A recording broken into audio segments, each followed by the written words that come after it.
pastor for the Ganeshis. He's the senior pastor. He's the senior pastor now. You don't know. Me and my wife are the founding pastors. Amen. We are not. He's the senior pastor now. Amen. Though you see, you clap on him, clap on senior pastor. Very soon he become bishop. Thank you, son. He was youth pastor before, now he's senior pastor, overall pastor. Praise the Lord. Hallelujah. Amen. Are we all happy to be here today? Yes, sir. Amen. Let's just. If your voice is not strong, he will chase you out of the church. That's why I don't want you to chase me out of the church. Praise God. It's good to see your children, doing better than you. It's a wonderful thing to behold. Yeah. Amen. Thank you, Pastor. Bless you, sir. Let's just begin with a brief prayer unto our Almighty Creator. Lord, we thank you. Thank Him for this morning. Thank you, mighty God. Lord, we thank you, Jesus. Thank you, King of Kings. Thank you, Lord of Lords. We ask that you have your way in our midst, as we already know that you are with us and within us. We ask that you bless us this morning. We ask that you will teach us, that you will lead us and guide us. Yes, Lord. And you remind us of all that you have taught us, oh God. That's you. That's it. We ask that you will do wonderful works in this nation and many others, oh God. Thank you, King of Kings, for unto you we give all the glory. Amen. Thank you, Jesus. I just want to say I'm privileged to be able to stand here today and to have this opportunity to minister unto us. And I want to thank Pastor and I want to thank Mommy for this wonderful opportunity. I want to thank the entire church. I just want to thank our Almighty Creator for all that He has been doing. Thank you, Father. Thank you, King of Kings. For this morning, the topic that I want to preach on, the title of my sermon is Who Are We as Believers? Who are we as believers? If you have a notebook, if you have something, you can write that in. The title of my sermon is Who Are We as Believers? Who are we as believers? Individuals like the late Ravis Zacharias, he passed away this year. Individuals like the late Dr. Miles Monroe, he passed away in 2014. They made some discoveries and they said there are 5 questions that we must all answer if we are to be successful in this earth. There are 5 questions that we must all answer. There are 5 questions that everyone asks in this earth. Whether you are poor, whether you are rich, whether you have little, there are 5 questions. Teenagers ask these questions, adults ask these questions, people in their old age, everyone asks these questions. These are questions that has plagued the world. There are 5 questions that we must all answer. And the sad thing about this is a lot of people live their lives and they die either never having answered these questions or never having discovered these questions. And you can write these questions down. And the question is, first question you could say is, who am I? The first question is, who am I? And that question has to do with your identity. I encourage you all to please write these questions down because these are questions that we as humans, these are questions that we must all study if we are truly to be successful in this earth. The first question is, who am I? And the second question is, where am I from? Where am I from? That has to do with your heritage. That has to do with your origin. That's right. For instance, we are told that by some people, and some people have this ideology, they believe that we as humans are descended or we came from apes. Blood of Jesus, I reject it. A handsome man like me, having a great grandparent's help, and shout, may God deliver those people.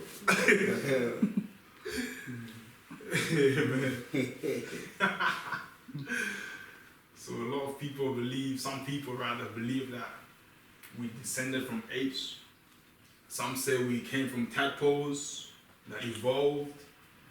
And some people have this ideology. Where are we from? That's their ideology. That's their concept. That's the second question. The other one is, why am I here? This is the first and foremost question, the question of why am I here? Again, a lot of people never come to answer this question. That question has to do with your purpose. That has to do with the purpose and the meaning of your life, the purpose and the meaning of your existence. A lot of people never answer these questions. Everyone, you could say, have their own answer to these questions. Or you could say the hedonist would say, I'm here, the reason and purpose for us being here is for pleasure. For pleasure. And that's why a lot of people get in so many relationships, they're seeking pleasure. So people have different ideas of why we're here. Some people say we're just here to experience life. That's why a lot of people, you could say, they love to travel. They just want to go to different places. We're here to experience. Some people don't know why we're here, and that's why they say we are a mistake, a fluke of nature. We're a biological accident. So there's no reason, there's no purpose for why we are here. And that's the third question. Why am I here? And now, one thing you could say I've come to learn, and I encourage you to write this down, is that as a creation, until we learn from our Creator what the purpose and what the meaning of our life is, we will only be guessing. That's right. There's no doubt about it. That's true. Thank you, Pastor. Until we as a creation learn from our Creator what the purpose and what the meaning of our life is, we will only be guessing. That's why everyone's guessing. We don't know what our manufacturer's intent is. We don't know what our Creator's intent is. That's why we are guessing. That's why we get involved in so many things. That's why we do so many things. We're trying to seek our purpose. That's why a lot of people, they go to they seek magicians. That's why a lot of people, they seek astrologers. They go different places seeking for their purpose. They want to know what their purpose is. Some people seek things like voodoo, witchcraft, if that's another word for it. A lot of people go different places, but the problem is we never come to our Creator. We never come to the one who actually made us, our manufacturer. And that's why we sometimes never come to fully answer that question. The other question is, what can I do? That has to do with your potentials. That has to do with your abilities. A lot of people don't know what they can do. They don't know what their gifts. They don't know what their talents are. They don't know what God gave them to do. They don't know what they can do. And the other one is where am I going? That has to do with your destiny. That has to do with life, after death. It sounds confusing. Life, after death. That's the concept, you could say, of hell and heaven. Some people don't believe in that. Some people believe in that. So these are questions that we as humans, we must all answer if we are to be successful in this earth. But I want to focus my sermon again on the question of who are we as believers? Who are we as believers? And we all know that this is our month of divine restoration. Wow. This is our month of divine restoration. And the thing about restoration is you can't restore something until it was lost. That's right. You cannot restore something unless it was lost. The word restore means to renew of something that was lost. It comes from the word restore, which means to bring back or to give back or to renew. We all know that when we separated from our Creator, we lost our true identity. Take Adam, for instance, and Eve. When the serpent came to them, he tried to trick them. He tried to tell them, if you eat this fruit, if you take this fruit, you will be like God. But the problem is they were already like God. They were already like, amen. They were already like God, but you could say they didn't really have that full concept. And when they ate that fruit, what they already were, they lost that. They lost their true identity, you could say. From being perfect beings, we became imperfect beings. From being made in the image, in the likeness of God, we became broken images. So we lost that. And so, being our month of divine restoration, I want to try and, by the power of God, to help us to, the word renew, rather is a prefix. It means to bring back to the original. The word means bring back to the original. Back to our original. I want to help us to try and help, let's say, bring our concept of whom we are back to the original, what our Creator actually designed us to be. Praise the Lord. Hallelujah. Amen. Thank you, Jesus. So the title of my sermon is, who are we as believers? And again, the question of who am I is a question that we have all struggled to answer. It's a question that the world has struggled to answer. This question has resulted in a lot of atrocities that has been happening in the world. It's resulted in abuse, not fully understanding the answer to this question. For instance, in ancient times, with the Egyptians, for instance, Pharaoh, he considered himself to be a god. He considered himself to be a representative of God. And because he did not know whom his fellow citizens or other people were, he considered them to be subhumans. That's why he mistreated them. That's why he abused them. That's why you could say he killed them, because he did not really understand this question of who are we as people. So he thought he was above everyone else. In previous decades, you could say in places like Germany, one of the, you could say the root cause of why, Hitler, you could say he killed so many people was because he didn't really have the answer to this question of who are we as people? Who are we as a creation? And because he did not know whom we are, that's what led to abuse. That's what led to, you could say, slavery. That's what led to the Holocaust. That's what led to all of these atrocities. That's why he killed so many people. That's why he had the idea that, in his utopia or this perfect world, it's only people with blue eyes, or you could say light skin, because he didn't really know whom we are. So he had a misconception. He didn't really understand this question. This question of who am I has plagued the world. It's a question that everyone in this world, a lot of people have struggled to really answer. And not having a full understanding of this question, or understanding to answer this question, has led to so many problems in the world. Has led to so many problems in the world. The question is, do you know who you are? Do you know who you are? One thing, again, you could say, because we don't really understand the answer to this question, has led to, in our time, problems like the question of who am I. It's led to problems like war, things like poverty, other problems. I have to be straightforward, like things like, for instance, like the abuse of women. You could say like rape and all that stuff, especially in places like, you could say India. It's shown that a lot of people experience this, and now we've tried to solve these problems through different means. But one thing I've actually come to understand is this problem that we've been struggling to solve for decades, the root cause of this problem and the solution to this problem is actually quite simple. The reason why men may commit this act to a woman is because, first of all, he doesn't know whom the woman is. He doesn't know what her purpose is. A wise man once said, write this down please, when purpose is not known, abuse is inevitable. When you don't know the purpose of something, you are most likely to abuse it.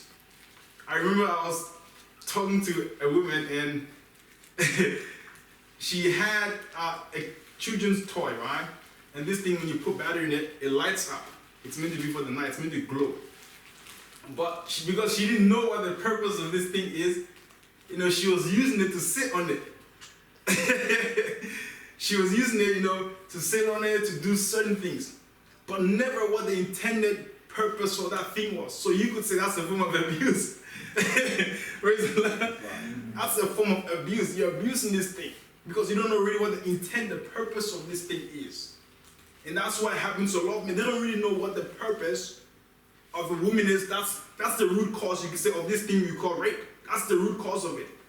Not knowing the purpose of a woman, not knowing whom she is. And because a man doesn't know whom she is, so he treats her anyway. He feels like he can do anything to her. He feels like she's an object, not a person with feelings, not a person with emotions. So he feels like he can do all these things. So we've been doing so many things. People say, oh, the reason why men do this is because she dressed a certain way, and people use that as an excuse as to why they should, you know, commit such act, or she's wearing, and that's why in places like certain places, men tell the women, oh, just cover up, we don't want to see. Men make this excuse, oh, when she's wearing like jeans, or she's wearing a skirt, you know, that they use that as an excuse as to why they should rape a woman, which is not, it makes no sense. Some of them won't even survive in Western world because of what people wear here. They won't survive. They'll end up in jail, right? But they use that as an excuse. Why? They don't know who the woman is. So this question of who am I has played though, it's a question that people really need to answer to be able to solve these type of problems. Poverty is, again, it's a question of who am I? One of the root causes is people don't know whom they are and they don't know what they can do, what their potentials are.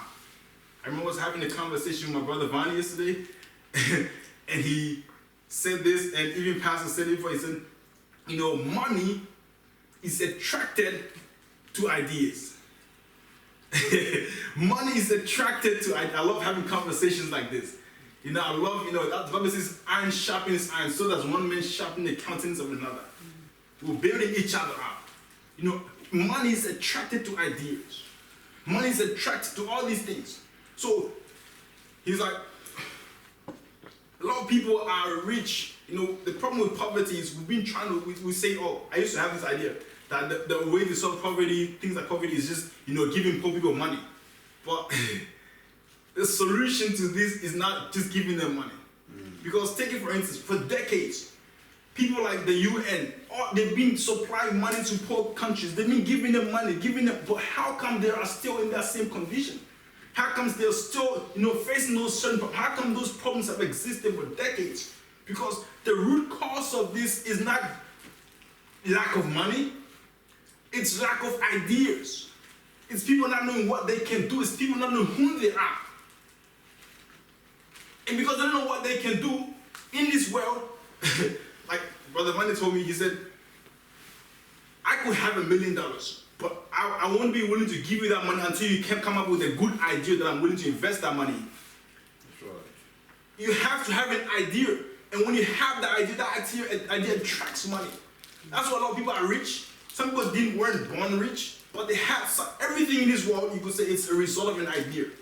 This iPad is a result of an idea. Someone came up with this idea of an iPad, and now because they had the idea, people are paying them to produce this thing. This thing here is a result of an idea. This phone that we're using to record is a result of an idea. Someone had the idea. This clothes that I'm wearing, this jacket, is a result of an idea. And because they had this idea, someone is paying that person to keep on producing these things. So this question of who are we is a question that we must answer. That's right. It's a question that the world has struggled to answer. A lot of men, when they're in a relationship, they don't know whom they are as a father. They don't know whom they are as a dad.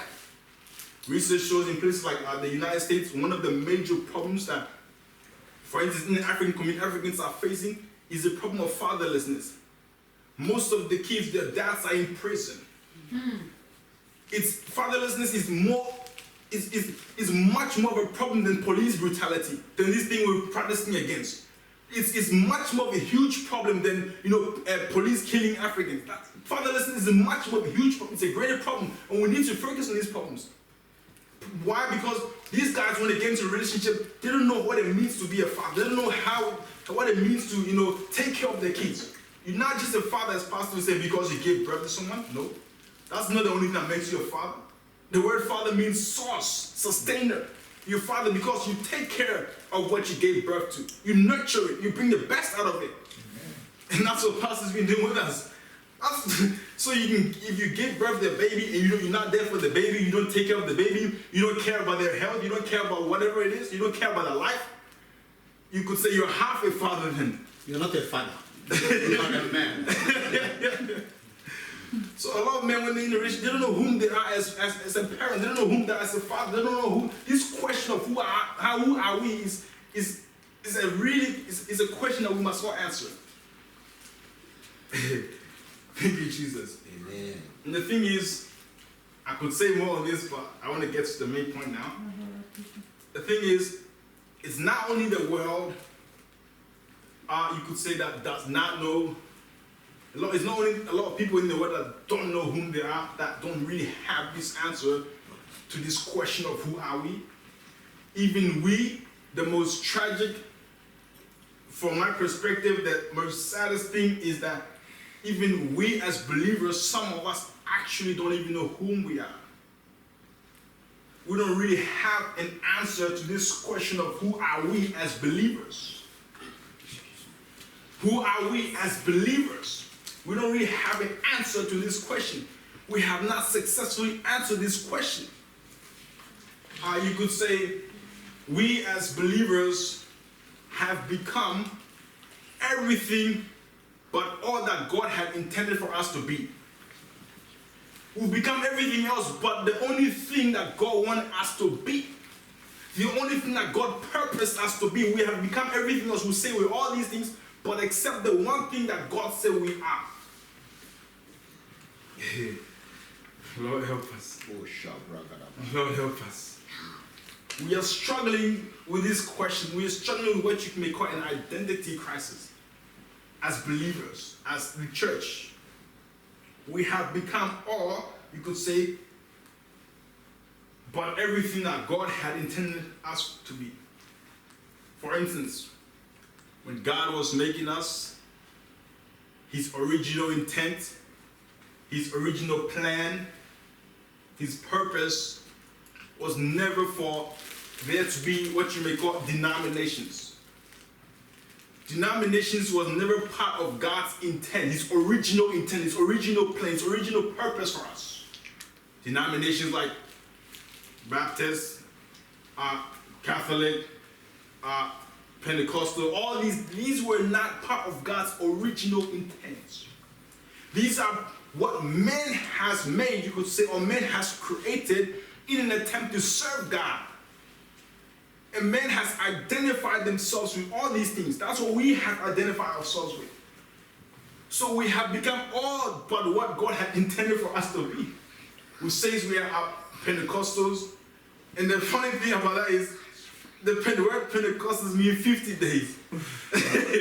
So we are 50 days, are we saying we are 50 days believers? Is that what we mean? Like, who are you?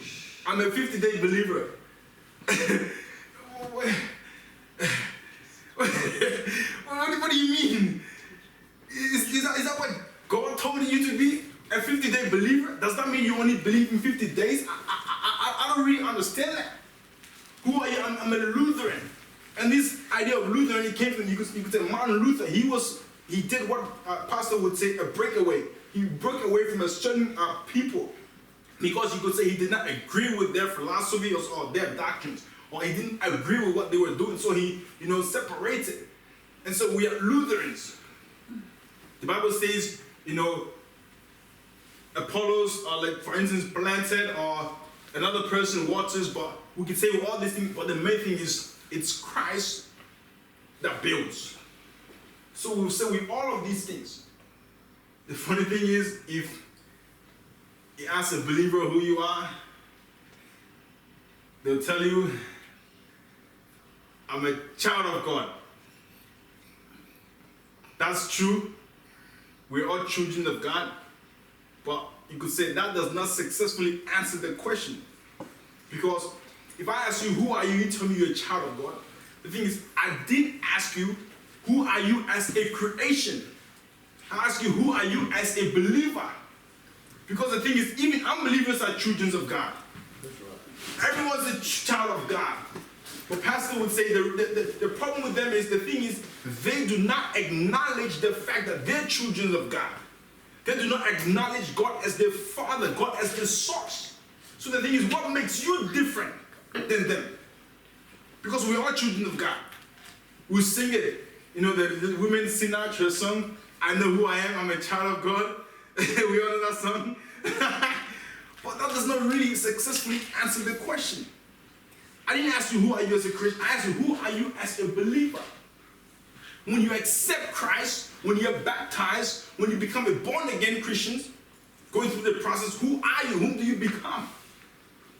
Because the word re means again to bring back to the original. You've been brought back to your original, so whom are you? Who were you could say, before the foundation of the earth? Whom were you when God was, intending, purpose, creating the church? Who are we? Thank you, Pastor. This is why I say the question of whom we are is a tough question that we must all embark on answering. We must all try to answer, because not only does the world not know whom they are, but we as believers do not know who we are. And the problem is, if you don't know who you are, then you don't know what to do. Because we could say we don't really successfully understand or know whom we are. That is why we have been struggling to represent God. That is why we could say we have most of the time misrepresented God. We have not represented him successfully, or how he intended for us to. We have not really done what he planned for us to do. That's why we come up with our own ideas of how to attract people to God, how to bring people to the church. That's why we come up with our own ideas. As Pastor would say, we've removed the Holy Spirit, and now we use things like tea and coffee.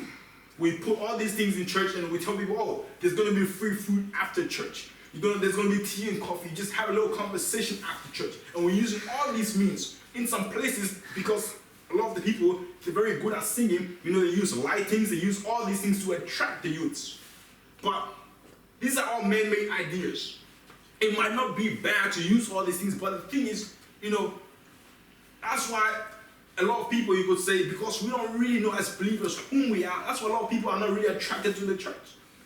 That's why you could say a lot of people, don't want to be included in the church. They don't want to come to the church. That's why you could say a lot of people, they hate the church. The funny thing I ask myself is,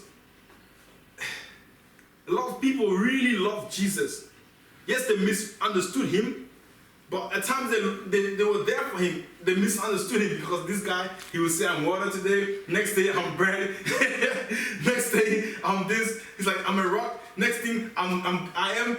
He confused them at times. So it was this guy. So they misunderstood him. That's why, and this is one of the things like the Pharisees, the religious leaders used against him. That's the type of thing, one of the things they use, for the crowd to turn them against Jesus. But these people, they loved him.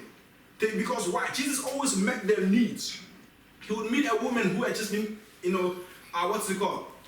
accused of adultery. But he would meet her needs, her emotional needs, her mental need. Because imagine, during those times, if a woman is caught, let's say, having adultery, the thing is, she's most likely not going to be able to be married again. She can't. Everyone disrespects her. She's lost her honor. She's lost all that. So she's basically no one anymore. She's nobody. But Jesus, she met this woman who was nobody, but he helped her to understand that she's somebody. So, he met people like Luke. He was a tax collector. Back in those days, people hated tax collectors. They hated you. They hated you. Why are you collecting our money? Our hard-earned money. You collecting our money. They hated him. People didn't want to be with him. But Jesus met this guy. He changed the guy's life. That's why when he was doing all that stuff, Jesus said, follow me. The guy didn't think twice. He says, sure, I'm going to follow you. I'm going to follow you. Why? He gave him value. He helped me understand who he is. People love Jesus. But the question, how come they don't love us? How come they hate us? Have we ever thought, that's some of the questions I ask myself. Why is it that people love this Jesus, our Jesus, the God that we're serving, our almighty creator, but how come they hate us? One of the reasons, we don't really know who we are. And because we don't know who we are, we don't know what to do. We don't know really what to do to make people to love us as Christ did. Praise the Lord. Hallelujah. So this is just the introduction of my sermon, by the way. It's the introduction. That's one thing I've learned from Pastor. You know, you give an introduction and then you carry on teaching. So that's one thing I picked up, and I thank God for that. So I'll just begin to conclude my sermon now. But I want to remind us again that the question of whom we are is a question that we must all answer in this life if we are to be successful. That's right. If you're to be a successful businessman, you must answer that question. If you're to be a successful parent, whether a mother or a father, you must answer that question. If you're to be a successful son or a daughter, you must answer that question. If you're to be successful in anything, in your education, whatever, you must answer this question. These 5 questions I was rather mentioned. And as believers, we really need to know the answer to this question. If there is to be a restoration, if things are to improve, if things are to get better. Thank you, Jesus. No, I just welcome Pastor to. Really? Yeah. Praise the Lord. It's a quick one. Praise the name of Jesus. Amen. Are we blessed? Yeah. Yes. You know, the 5 questions that Pastor Jimmy is asking us now really helped me to get myself organized as a baby Christian. I've been asking myself that question since 2000, the year 2000. For how many years? 20 years. 5 questions. You know, because I don't want to just be a rigmarole on earth. I'm talking about a believer, whom you were as a believer. Something happened yesterday. We were just talking about it as I was parking the car. I'll just use this example so that we conclude. My wife was telling me, I said, something happened. Why they went shopping somewhere. There's area in Australia, you know, even in this our business. There's area you go, you buy things cheaper. Government try to encourage people to belong, you know, because they don't want to belong. So, but there are places you go, things that are sold in those areas to $2, they are sold $20. Are you aware of that? Yeah. There are places you go, if you see them drop television on the road, don't even go near there. Because we just be carrying a whole cockroaches. And if you call it rat in my house, my children will say, no, it's mouse. I don't know why they're giving it that beautiful name. Rat is rat. If rat is that beautiful, why is it Australia doesn't use it as pet? But they are still animal, you know? So they went to that area, that rugged area. And somebody was coming near, Glory was holding the twins. My wife said, I was so scared when that lady was coming. I said, who will be there to defend Glory or fight for them? The person was coming as a kind of to hit them. My wife said she didn't believe the reaction of Glory. She said, Glory stood. I said, what is wrong with you? Not only did Glory try to defend herself, Glory tried to tell the person whom she is. Say, go and walk, fix yourself. Was it maybe the language? Is that the language? Fix yourself. Go and fix yourself. I know somebody coming to hit, a normal child would have, in Glory's level, would have run away. Because this is an adult coming. That's a good luck for us. But instead of that, Glory stood and looked at the person, eyeball to eyeball. I said, we started shouting, what is it? What is it? What are you coming? What do you think you're doing? Defended herself. And did not only defend, she advised the person, go and fix yourself. Now, I was explaining to my wife. I said the way what gave Glory that strength wasn't because she was afraid. Fear can also give you. Yeah. That's where we call adrenaline, you know? That's natural. But what gave Glory that power to stand was knowledge. Remember our topic. Who are you as a believer?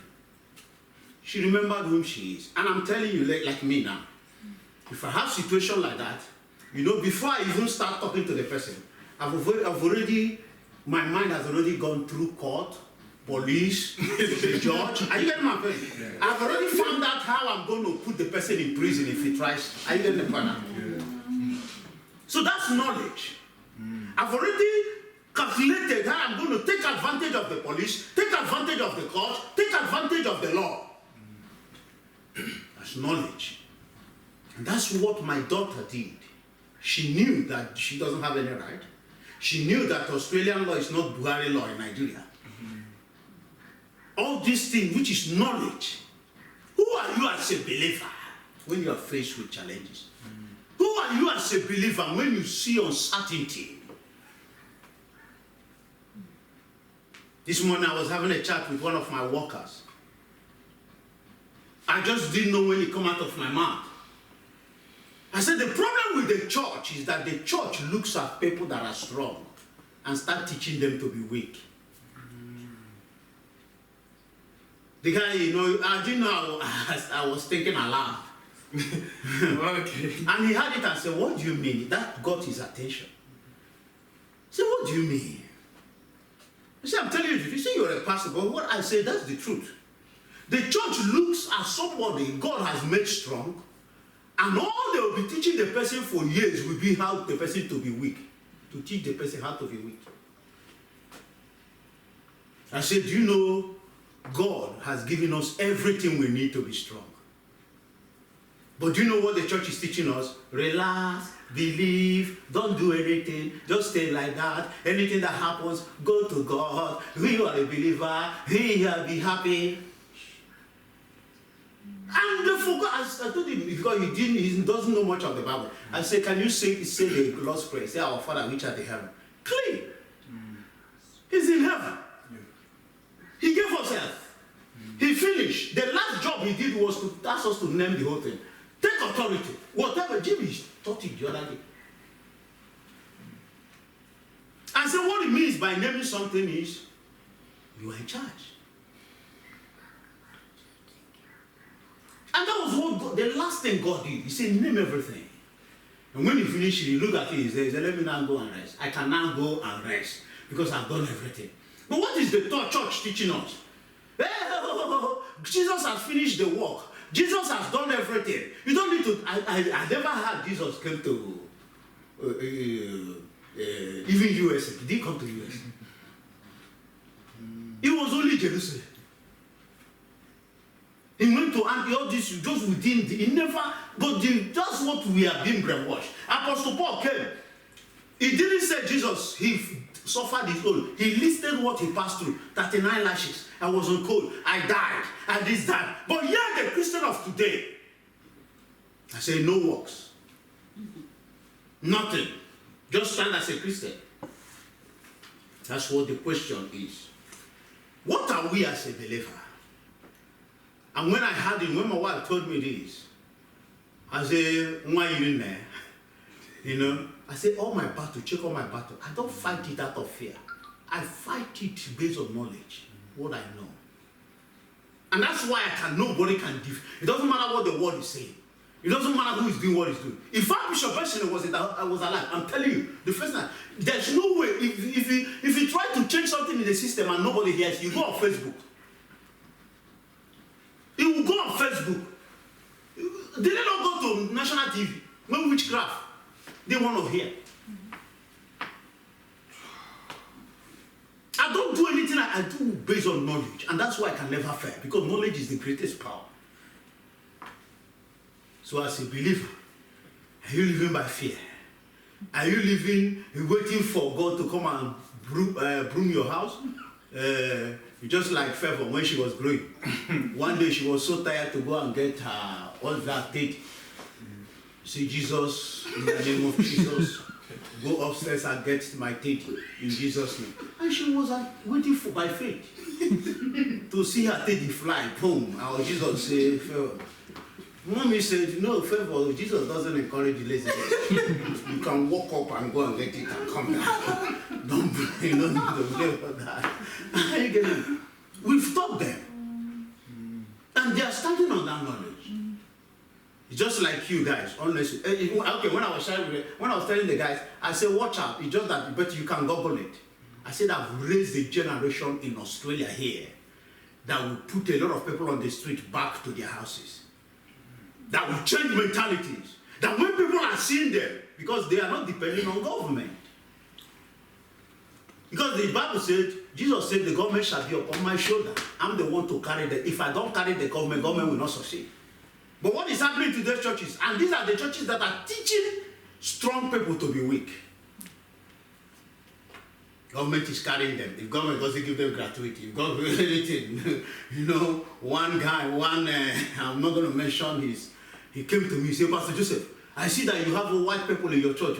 I say, what is that? What does that mean? I say, even she's the admin. One of them is the admin. She said, really? You say, with this, so you can be getting grant from government. 450,000, 550,000 every year. I say, is that? You say, can you write it? Can that person help me write for me to get grant? The grant they gave me last time was 28,000. But now if I have a vocation like you, if I have an Australian person handling your grant, 500, they will approve it immediately. I say, is that why you are doing church in Australia? To get a grant. Believers. That's all. Manipulation. Those that know their God, they shall be strong. Church, I'm here to tell you, like my father, Archbishop Benson Dahosa, he told the witchcraft that came, he said, you don't need God. I am here. God is resting. The only thing we owe him is in the morning. Our Father, which art in heaven, hallowed be thy name. You don't wake up, God bless you, God. And he said, thank you for choosing me to be your hand on earth. The same way you say, let it be in heaven, let it be on earth. I'm assuring you, as long as you give me my daily bread, I will make sure it's done. That's the prayer Jesus said we should be praying. But what do we pray now? There were the kind of songs we were singing before. I don't sing it again. There's a song in Igbo language saying, the song, I'm telling you, if you know what he's singing, it's very sweet. It's sweet in the body and the everything.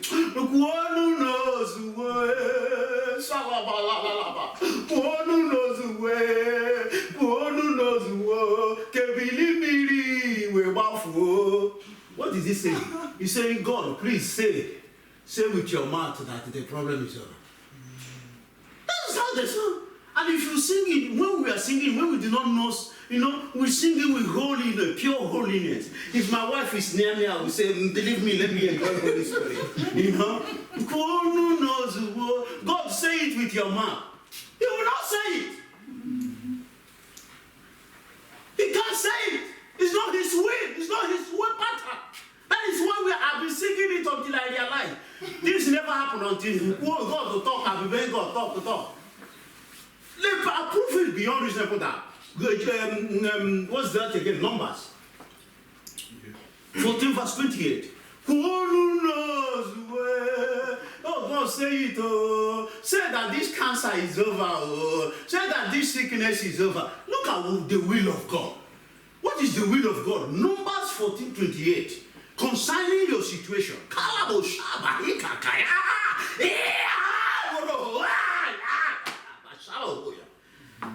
Yeah, people are dying. So what is God's will towards that? Read it. 14:28. Yes. Say unto them, tell them, as truly as I live, said the Lord, said Jehovah, as he has spoken in my ears, you yourself say it into my ears, so will I do, and my hand will bring it to pass. How you see it? Cancer Cancer in the name of Jesus disappear. As long as there's the Bible says God, Holy Spirit was hovering. Make sure Holy Spirit is hovering. Make sure Holy Ghost is active. According to what? Ephesians chapter 3, verse 20. Unto him that is able to do exceeding. Make sure the one at work in you is powerful. And you now say, cancer disappear. It will go into the ears of the Lord. God is like the manufacturing company that manufacture what you want. Now God has said, say it into my ears. And you are not saying, oh, God will say it. You say, keep on wasting your time. On the last day come, I will tell you. That's why he said, declare thou, tell me. Declare that thou may be justified. Say, convince me that you are doing the right thing. And I will not. You see, God is saying, I have not answered your prayer because you are not doing the right thing. Declare thou that thou may be justified. Prove it to me that you did the right thing. Now God is saying, speak it into my ears. Now you are saying, God, say it with your mouth. Say it with your mouth. And God is saying, I did it. It's not my will. It's not my bargain with you. It's not my agreement with you. That's not what I agree with you. I tell you that song, even up tonight, when I hear it, it's sweet milk. Sometimes I get myself. Hope one who knows the way. Hope one who knows the way. Jesus, hope one who knows the way. You will sing it 100 years, nothing will happen. You will sing it what? 100 years and nothing will happen. The only one that will happen is the one you have spoken into his ear. Are you getting it? Who are you as a believer? Are you among the believers?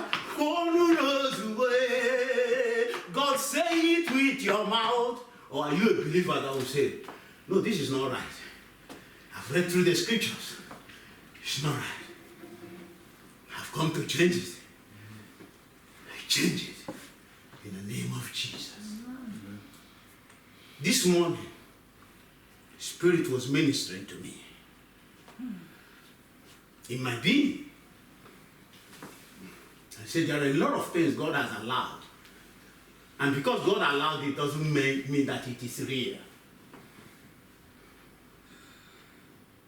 I don't know whether I'm making sense. Yeah. There are things happening to you that God has allowed. Sometimes sicknesses. But it doesn't mean that those sicknesses are real. He allowed it to look at you to see whether you will discover. Elisha said, he didn't show me this. Elisha said, he didn't reveal this to me, so I can't allow it. He never told me, it's not in his word. Even if he has allowed it, it doesn't mean it's real. Say, wow, thank you, Lord. Are you getting it? Watch out. We are not in the ministry of, begging or all this. We know whom we are. We know whom we are. Put on Facebook, or is it on Facebook, or the message you put to eradicate poverty and all this stuff. Yeah, you think it should be on Facebook. Posterity and prosperity. The remedy. This is what we are not. The truth we will not be. That's what the truth we have not been told. You don't. How many of us want to be poor? Remain poor. There's a key to it. That you don't want to remain poor. That you don't want your children to remain poor. Very easy. Because the responsibility you take on behalf of you are as wealthy as the responsibility you take on behalf of God. Are you getting the point? You are as wealthy and as powerful as the responsibility you take on behalf of God. Sister Jabez has taken the responsibility of God to accommodate the church in her house. She doesn't know the seed. She doesn't know what the harvest will be. Are you getting it? You gave God himself, your house. What do you think God will use to pay you back? And Jesus, watch out. Oh, there's none of you here that your old age will be a time of suffering. It will be a time of blessing, a time of prosperity. Because one thing I'm sure that I'm moving you guys to be doing is to plant anywhere you see opportunity to plant. When God called me, I'll close with this. When God called me, there was a special dream I had. I never understood it. I had a dream, in the dream.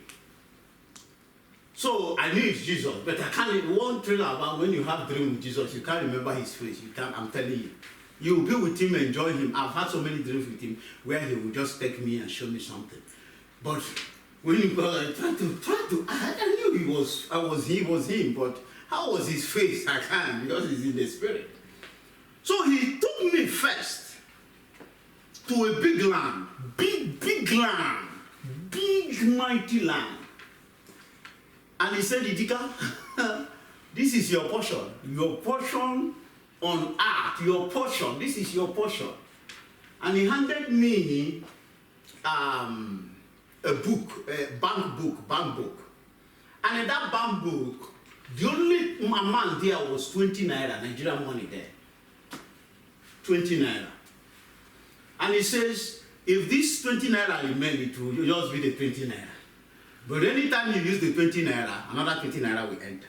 Anytime you use the 20 naira, another 20 naira will enter. In the dream, it was a detailed dream. I started rejoicing in that dream. I said, I'm now very rich. I'll be removing it every 1 minute. So that another 20 naira. Then he now took me and said, don't rejoice yet, come. In the dream, he now took me and saw where many people, everybody, they were serious. You know, pam, walking in the farm, Then he came there, just a small portion, just a portion like this. He said, here, this small one is your own. I said, what again? I already have it. He said, that one, whether you're 20 naira or the land, you will never have seed to plant there. It's only when you plant here, this small one, my own, that you have enough seed to plant in that your land. This was a dream. I think it was 2000, between 2000 and 2003. I woke up. I said, what does that mean? I went to my mother. He said, God said, you will never be anybody in life. You will be useless if you don't work for him. And that is on his light. That's what Matthew, can you get it? Matthew chapter 11, verse 28 and 29 should be. And look at it. Immediately I turned to that little one. What is happening? Are you there? Matthew 11, 28 and 29. Come unto me. Come unto me. All ye that labor and are heavily laden. Oh yeah, it doesn't matter your problem. Even if your problem is like the whole of the world, don't worry. And I will give you rest. I will give you rest. Take my yoke upon you. Build my house first. And learn. Now you see now, take my yoke. It doesn't, Jesus didn't say come and you go free and you just be walking free. He said, I have something you must do for me too. For my own is what? And learn of me. And learn of me. For I am meek and lowly in heart. Yes. And ye shall find rest unto your souls. I have continued. For my yoke is easy. Do you know what the meaning of yoke? Do you know what is? Let me show you something. If this thing is on my neck, it's yoke. I'm carrying yoke. But it depends on how heavy. There are ones that you carry dead man's body. Are you getting it? Jesus said, I will remove that one that have crippled you, and I will give you a little one that you will not even feel it. It's light. You can use it and do some assault. You can be doing it and be dancing azonto. Azonto. But this one, that's what you can't even, when azonto is that, you can't hear it. That's what he's saying. And that's what he showed me in the dream. There's another scripture that explains that. Proverbs 24 verse 27. If it's not 24, 27, it is 27, 24. Sorry, I'm going to finish soon. You have an appointment? Barrister White Man? I'm finishing now. I will not put another scripture. If I put another scripture, give me 10,000 offering. Proverbs 27, 24 or 24, 27. 24, 27. What did he say? That's it. Prepare thy work without and make it fit for thyself in the field. People are asking me, some people are asking me, Dika, do you know that all this money you sow as seed, you buy cars for bishops, you give money to pastors and churches. Why not you use it to invest in your own business and make money? I say you don't know the principle of sowing and reaping. From the year we were born to 40 years, it's about timing. I'm 47, going to 47 now. Within my 40 years and 47 years, me and my wife, we have sold 8 cars. Why? Timing. If I use it, it will go off. But you see now, between afternoon, if you read how it works, okay, it's good I give it to you so that you understand. Now, it doesn't, so prosperity, there are 3 seasons in a day: morning, afternoon, and evening. But do you know afternoon is inconsequential?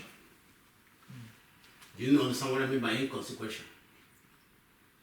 Afternoon is not an option. It's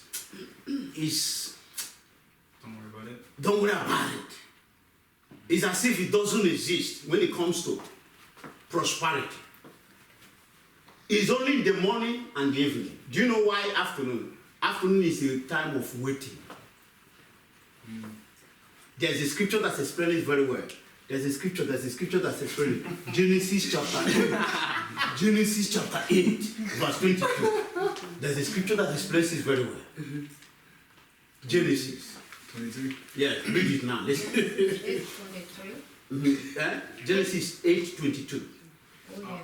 While the earth remaineth, Why the earth remains? Now listen. seed time and harvest. Seed time is morning. You don't read it like that. Seed time is morning when you are born to 40 years. Seed time. Why the earth? If you are on earth, if you want to prosper, if you want to be rich, if you don't want to beg, seed time. Your generation, 1 year when you are born, I mean, baby, 1 day, 1 hour, or 1 minute, you were born. Till 40 years. Now read it again. That's seed time. Is there any comma? No, just seed time and harvest. Seed time Yeah. and harvest. Are you using? Comma. Continue. Seed. No. Okay, let me explain it. No, it's just included in that one. Seed time, harvest. Do you not see it? Yeah. Morning, afternoon, evening. Afternoon is time. The Bible says you sow and you go to sleep. Waiting time. And that waiting time is when you are very strong. That waiting time is when you don't even need money. That waiting time is when your anointing is, you are at the prime. Does that make sense? There are a lot of other things.